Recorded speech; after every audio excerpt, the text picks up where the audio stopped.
Hello my dear students. तो देखो यहाँ पे आप देख सकते हो 7th पैट इंग्लिश 2026। तो स्टूडेंट्स आपको मैं 100% गारंटी देती हूँ कि ये करने के बाद आपको दूसरा कुछ भी करने की ज़रूरत नहीं है। 22 अप्रैल को आपका जो पेपर होने वाला है, आप सिर्फ इतना करके जाओ, आपको आउट मार्क्स मिल जाएंगे। तो स्टूडेंट्स देखो यहाँ पे क्वेश्चन नंबर 3 से स्टार्ट हुआ है। अब आप बोलोगे कि यहाँ पे दीदी क्वेश्चन नंबर 3 से कैसे स्टार्ट हुआ, क्योंकि यहाँ पे question number 1 and 2 oral section होता है, तो यहाँ पे राइटिंग सेक्शन जो है क्वेश्चन नंबर 3 से ही स्टार्ट होगा। तो यहाँ पे क्वेश्चन नंबर 3 से हम यहाँ पे देखेंगे, राइटिंग सेक्शन जो है वही आपको करना है पेपर में। तो यहाँ पे देखो सबसे पहले यहाँ पे देखो students, question number 3, read the given passage carefully and do the activities. 5 marks के लिए है। तो यहाँ पे देखो सबसे पहले ये पैराग्राफ दिया गया है, come baby wake up we will go to and eating today, mama pangolin give the gentle loving push to her. ये पूरा पैराग्राफ यहाँ पे दिया गया है। तो ये बेबी पेंगोलियन का पैराग्राफ है, इंडियन पेंगोलियंस तक दिया गया है। फिर उसके बाद आपको यहाँ पे लिखना है ट्रू और फॉल्स। तो यहाँ पे देखो pangolins are found in India only, true false पूछा गया। तो क्या पेंगोलियन सिर्फ इंडिया में मिलते हैं? नहीं, तो ये फॉल्स है। फिर उसके बाद देखो the baby pangolin was lazy, baby pangolin lazy था, तो ये ट्रू है।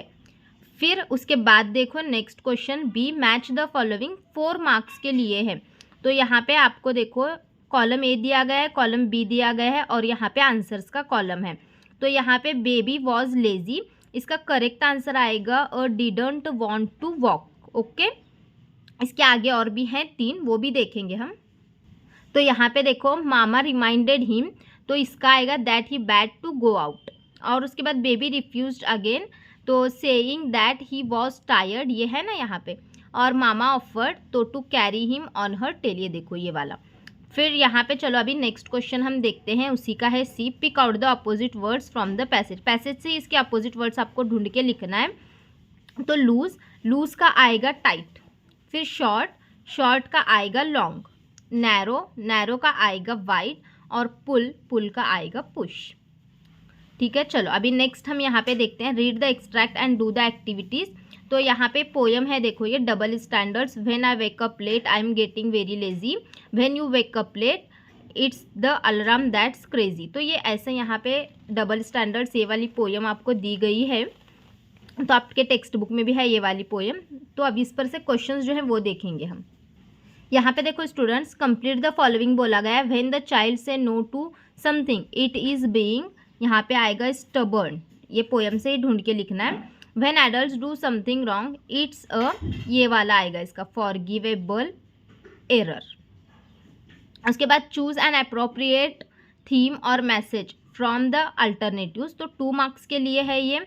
फिर यहाँ पे करेक्ट अल्टरनेटिव आपको यहाँ पे चूज़ करना है और यहाँ पे नीचे 3 अल्टरनेटिव्स दिए गए हैं, उसमें से करेक्ट जो आएगा वो लिखना है। तो करेक्ट अल्टरनेटिव बी है, the poem shows how same behaviour, इसके आगे भी है हाउ सेम बिहेवियर इज जज डिफिकल्टी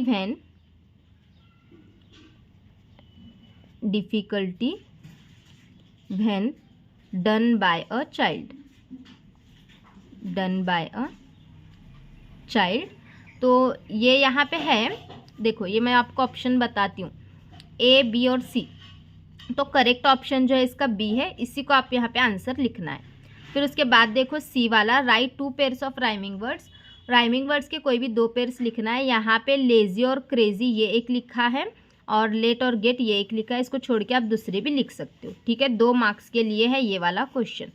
फिर चलो अभी नेक्स्ट देखेंगे, क्वेश्चन नंबर 4 तो कंप्लीट हुआ है, अभी 5 देखते हैं।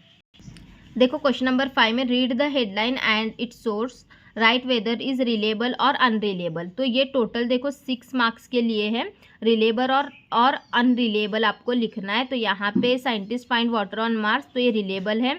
फिर ये सेकेंड वाला अनरिलेबल है, थर्ड वाला जो है वो रिलेबल है, फिर फोर्थ वाला जो है वो अनरिलेबल है, फिफ्थ वाला देखो गवर्नमेंट अनाउंसेस हॉलीडेज, तो ये जो है रिलेबल है, मतलब कि पॉसिबल इम्पॉसिबल ऐसे बोलते हैं ना, उस तरीके से। Man claim he hasn't slept in is year, तो ये अनरिलेबल है। ठीक है, इतना करने के लिए आपको 6 मार्क्स हैं, 6 सेंटेंसेस हैं, सिर्फ इतना ही लिखना है, रिलेबल अनरिलेबल, रिलेबल अनरिलेबल, इस तरीके से करो। फिर उसके बाद देखो क्वेश्चन नंबर 6 स्टार्ट होगा, 5 खत्म हुआ। Question number 6 do as directed है, तो ये 8 मार्क्स के लिए है क्वेश्चन। फिर यहाँ पे change the following sentence as per instruction, they are singing, change the sentence into past progressive tense. तो यहाँ पे दे वेर सिंगिंग बोला गया है, दे वेर सिंगिंग, तो क्यों, इसका आंसर है दे आर सिंगिंग का आंसर क्या आएगा, दे वेर सिंगिंग। सिर्फ आर को हटा के यहाँ पे क्या करना है आपको, ये आर को रिमूव करो और वेर डालो यहाँ पे। ओके, चलो नेक्स्ट क्वेश्चन। अब यहाँ पे देखो I had eaten a mango, तो यहाँ पे change the sentence into present perfect tense. तो आई हैड के जगह आएगा हैव, ईटन का होगा यहाँ पे ईटन ही रहेगा, अ मैंगो का मैंगो, सिर्फ हैड निकाल के आपको हैव डालना है। फिर यहाँ पे देखो identify subject and predict from the given sentence. तो यहाँ पे I have close the window, subject इसमें आई आएगा और इसका जो यहाँ पे प्रिडिक्ट है ये आएगा पूरा, हैव क्लोज द विंडो। उसके बाद देखो identify the underline verbs into the following sentence as transitive और इंट्रांजिटिव। तो यहाँ पे गो टू यूर प्लेस, तो ये जो है इंट्रांजिटिव है, और फॉलो ट्रैफिक रूल्स ये जो है वो ट्रांजिटिव है। फिर उसके बाद देखो नेक्स्ट क्वेश्चन, यहाँ पे identify the underline object as direct and indirect of the following the sentences. तो 2 मार्क्स के लिए है। तो यहाँ पे Raghav give me a pencil, तो यहाँ पे ये आपको दिया जाएगा डायरेक्ट ऑब्जेक्ट इनडायरेक्ट ऑब्जेक्ट, सिर्फ ये वाला फिलअप करना है। तो यहाँ पे अ पेंसिल जो है वो क्या है, डायरेक्ट ऑब्जेक्ट है, और इनडायरेक्ट ऑब्जेक्ट क्या है, मी। फिर उसके बाद देखो क्वेश्चन नंबर 7 स्टार्ट होगा, read the following words picture and do as directed. ये वर्ड पिक्चर आपको यहाँ पे दी जाएगी और इसे देख के आपको आंसर्स इसके लिखना है। देखो यहाँ पे right 1 word related to the classroom, तो क्लासरूम से रिलेटेड वर्ड क्या आएगा, students. Right 1 word related to teaching, teaching से रिलेटेड वर्ड जो वेब में दिया गया है वो कंप्यूटर है।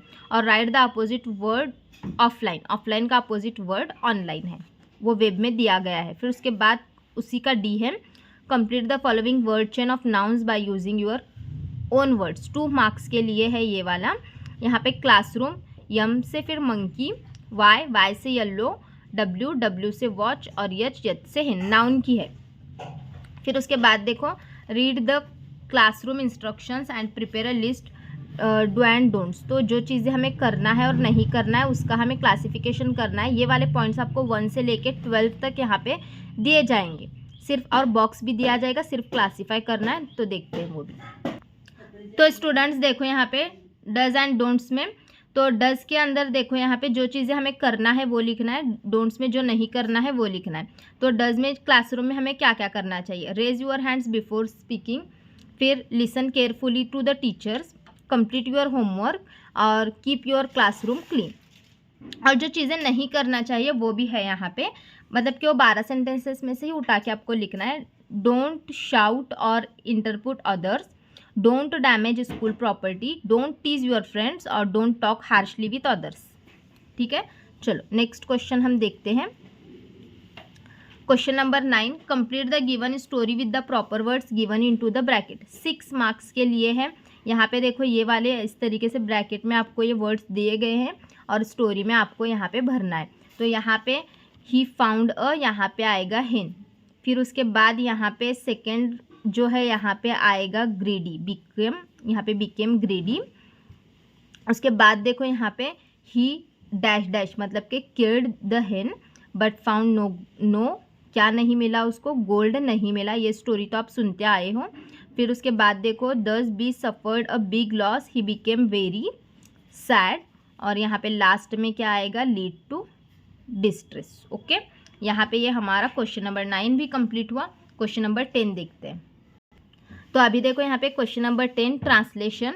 ट्रांसलेशन में आपको यहाँ पे बोला गया translate the following words into your medium of instruction. 2 marks के लिए हैं। 4 वर्ड्स दिए गए हैं, एनी 2 करना है यहाँ पे। नॉटी, नॉटी का मतलब होता है खोड़कर। फिर उसके बाद फ्लोक, फ्लोक का मतलब होता है कड़प। स्ट्रीट, स्ट्रीट का मतलब होता है रास्ता, और बोरिंग का मतलब होता है कंटाड़पना। हिंदी में भी लिख सकते हो, उर्दू मीडियम से हो तो उर्दू में भी लिख सकते हो। फिर उसके बाद देखो ट्रांसलेट द फॉलोइंग सेंटेंसेस। तो यहाँ पे सेंटेंसेस को ट्रांसलेट करना है और 2 मार्क्स के लिए है। 4 टोटल यहाँ पे 4 सेंटेंसेस दिए गए हैं, 2 ही आपको इसमें से सॉल्व करना है। He is very good person, तो एक खूप चांगला व्यक्ती आहे। Grown ups can guide us well, मोठे आपल्याला चांगला मार्गदर्शन देऊ शकतात। उसके बाद देखो do you read newspaper every day, तुम्ही रोज वर्तमानपत्र वाचता का? उसके बाद यहाँ पे डोंट वरी अबाउट मी, माझी काळजी करू नकोस। ये 4 सेंटेंसेस में कोई भी 2 आपको यहाँ पे करना है। उसके बाद देखो सी उसी का है, ये 1 मार्क के लिए है, मतलब कि 1 सेंटेंस आपको करना है, कोई 2 में से कोई भी 1 आपको करना है। ट्रांसलेट द फॉलोइंग प्रूवर्ब्स है। क्या है ये? प्रूवर्ब्स। तो action speaks louder than words, शब्दांपेक्षा कृती जास्त बोलते, मीनिंग है उसका। और all that glitters is not a gold, चकाकते ते सर्व सोने नसते। तो ये इतना हमारा यहाँ पे पूरा कंप्लीट हो गया है। सब कुछ मैंने आपको पूरे क्वेश्चन और आंसर्स के साथ एक्सप्लेन किया है। तो स्टूडेंट्स इसको अच्छे से करके जाओ, आपको दूसरा कुछ करने की ज़रूरत ही नहीं है। ठीक है, तो कुछ डाउट होगा तो कमेंट में ज़रूर पूछना। और आपको नेक्स्ट, अभी आई थिंक आपके पेपर ख़त्म ही होंगे 22 अप्रैल को। तो अगर आपको आगे भी कुछ डाउट आए तो ज़रूर यहाँ पे पूछना। ठीक है स्टूडेंट्स, तो चलो मिलते हैं नेक्स्ट टाइम। Bye bye.